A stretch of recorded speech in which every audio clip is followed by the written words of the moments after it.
Hello friends, मैं हूँ नेहा और जेनी एक्चुअली सो रही है तो मैंने उसको डिस्टर्ब नहीं किया। आप देखो वो रही और मैं उसे कब से बुला रही हूँ बट वो नहीं आ रही है। आज उसका मूड नहीं है तो मैंने उसे डिस्टर्ब नहीं किया।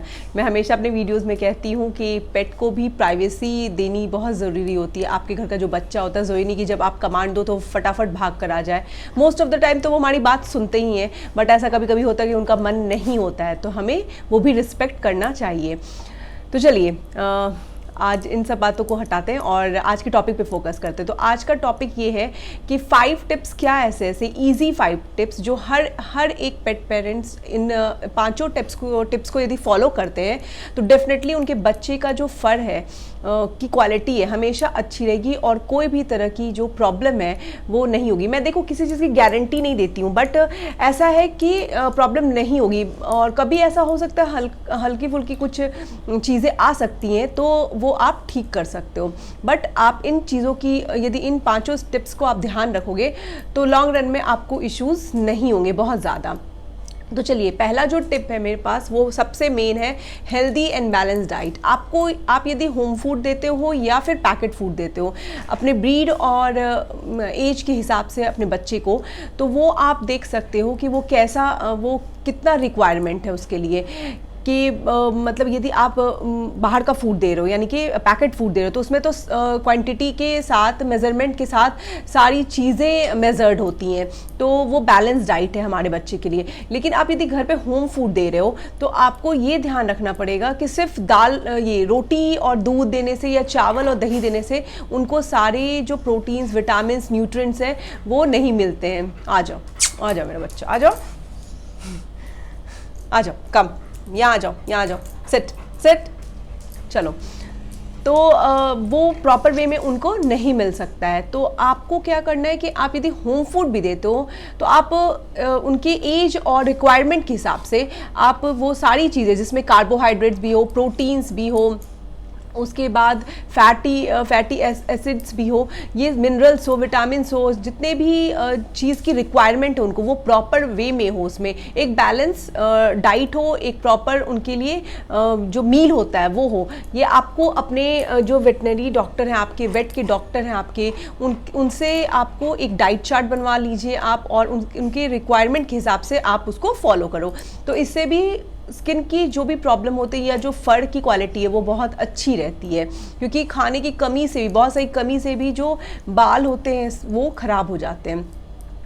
सेकेंड टिप जो है, जो मैं हमेशा अपने वीडियोस में बताती हूँ, वो है ग्रूमिंग मीन्स आपको उनको कॉम्बिंग करना है। ये आप अपने हैबिट में बना लो और जब आप बच्चे को घर लेकर आते हो, जब वो छोटा पपी होता है और जैसे जैसे ग्रो करने लगता है उस समय से उसकी कॉम्बिंग की आप हैबिट डालो। ट्रस्ट मी, आपको कभी प्रॉब्लम नहीं होगी, आपके लिए भी और आपके बच्चे के लिए भी। अब यदि आपने डबल कोट का कोई ब्रीड लेकर आप आए हो, लंबे लंबे बाल है बच्चे के, तो आपको क्या करना है, आपको 2 टाइम्स अ डे कंघी करनी है। इसलिए करनी है, आप यदि कॉम्बिंग नहीं करोगे तो उनके बाल से जो खूबसूरती है वो बाल ही खराब हो जाएंगे, उनमें टैंगल्स आ जाएंगे और उसके बाद वो बाल में वो शाइन वो अपने आप खत्म हो जाएगी। इसलिए आपको क्या करना है, आपको कॉम्बिंग एक अपने रूटीन में बनाना। जैसे आप वॉक पे ले जाते हो, जैसे आप खाना दे रहे हो, उसी तरह आपको कॉम्बिंग करना है और शुरू से हैबिट रहेगी तो ट्रस्ट मी, ना आपको प्रॉब्लम होगी ना बच्चे को प्रॉब्लम होगी।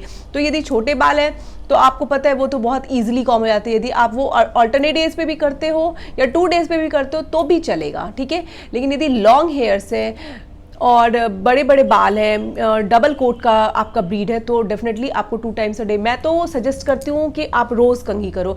जो भी एक्स्ट्रा आप समझो ना, यदि मानसून वेदर चल रहा है, अभी आप बाहर जा रहे हैं बच्चे, तो कभी कभी क्या होता है टिक वगैरह लेकर आ जाते हैं घर में। ट्रस्ट मी, आप यदि कॉम्बिंग करोगे, जो भी एक्स्ट्रा उनके हेयर में फंसा हुआ है, कोई भी टिक है, पॉज में है, वो सब निकल के आ जाता है बाहर। क्योंकि मैं भी जनी को रोज कॉम करती हूँ, तो रोज कॉम करने से उनकी जो स्किन है बहुत हेल्दी रहेगा। और क्या होता है ना, कंघी जो आप करते हो ब्रशिंग उल्टे वे में और फिर से उसको सीधे वे, मैंने इस पर वीडियो डाला हुआ है, वो करने से क्या होगा, सर्कुलेशन बहुत अच्छे से, ब्लड सर्कुलेशन काम करेगा और उस वजह से जो स्किन है वो बिल्कुल शाइनी होगी, हेल्दी होगी। तो आप ये करके देखना। थर्ड है मेरा कि अब बैलेंस डाइट तुम दे रहे, लेकिन हमको अलग से बच्चों को सप्लीमेंट्स प्रोवाइड करना पड़ेगा।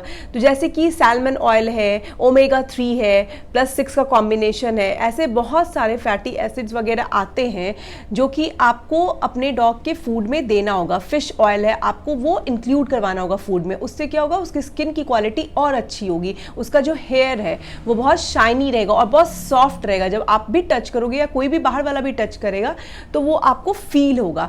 तो इसके लिए आपको क्या करना है, अपने वेट से कंसल्ट करके कुछ जो विटामिन ऐसे सैल्मन ऑयल्स वगैरह, और ये प्रूवन है क्योंकि मैंने तो खुद बहुत बार यूज़ किया हुआ कि सैल्मन ऑयल मतलब एकदम मैजिक की तरह काम करता है। मैं ये नहीं कह रही हूँ आपने एक पूरा उनको पिलाया एक डब्बा और उसके बाद फटाफट ठीक हो जाए, नहीं। यदि सीवियर हेयर फॉल है तो आप 2-3 जब पिला दोगे वो डब्बा उसको ऑयल का, तो आप देखना कि आपको खुद ही रिजल्ट मिलेगा। उसके बाद जो हेयर्स आते हैं उसकी क्वालिटी मतलब अलग ही होती है।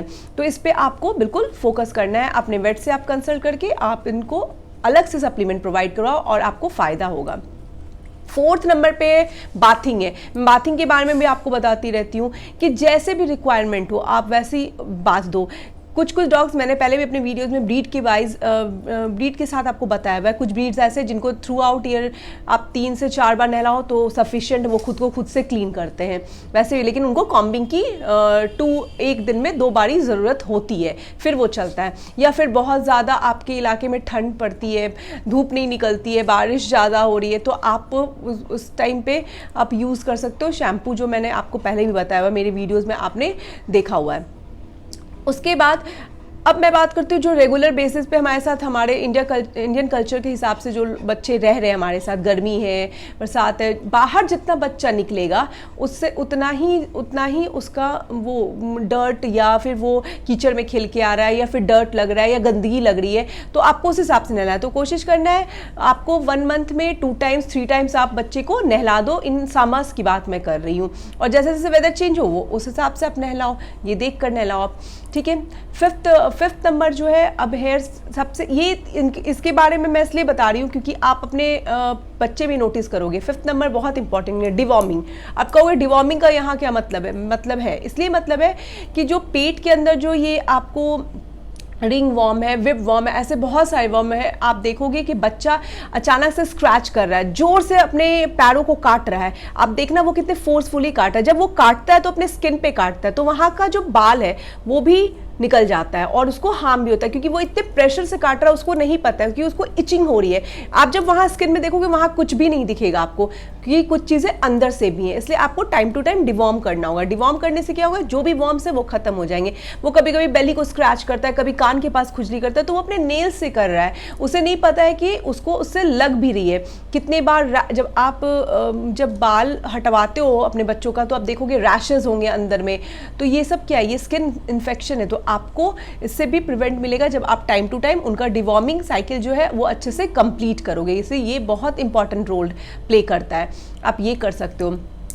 अब आज का 5 पॉइंट कंप्लीट हो गया। एक मैं एक्स्ट्रा चीज़ और बताना चाहूँगी, यदि बहुत इचिंग आपका डॉग कर रहा है, बहुत ज़्यादा प्रॉब्लम हो रहा है, तो आप एक घरेलू नुस्खा भी उसको भी अपना सकते हैं। जैसे आप नीम तो आसानी से हर जगह मिलता है, आपको पता है नीम के कितने सारे फ़ायदे हैं। कुछ नहीं करना है, नीम के पत्तों को अच्छे से साफ़ करके उसको बॉयल कर लीजिए, उसके पानी को ठंडा करके उसी पानी से अपने बच्चे को अच्छे से आप नहलाइए, 5 मिनट्स तक स्किन पे लगे रहने दीजिए, फिर नॉर्मल वाटर से आप उसको धो के अच्छे से सुखा दो। देखो सुखाना भी बहुत इंपॉर्टेंट है, जब हेयर में बाल में पानी रह जाएगा उससे भी इन्फेक्शन होगा। और साथ में शैम्पू, आपको ये भी सही शैम्पू यूज़ करना है। कोई भी कुछ भी दे आप प्लीज़ मत यूज़ करो, क्योंकि आपका बच्चा जो है अपने में बिल्कुल अलग है, वंडरफुल है, हर एक ब्रीड में हमेशा बताती हूँ। तो उनके लिए जो बना है वही आप इस्तेमाल करें, और ट्रस्ट मी आप ये सब फॉलो करेंगे कभी भी स्किन की, फर की कोई भी प्रॉब्लम नहीं आएगी, और आएगी भी तो जल्दी ठीक हो जाएगी। तो मुझे लगता है यदि आपको आज का मेरा वीडियो ये अच्छा लगा होगा तो प्लीज़ मेरे चैनल को सब्सक्राइब करें, मेरे इस वीडियो को अपने फ्रेंड्स एंड फैमिली के साथ शेयर करें एंड लाइक करें। मैं फिर से दूसरे सब्जेक्ट के साथ आपसे कल फिर मिलती हूँ। Till then bye bye.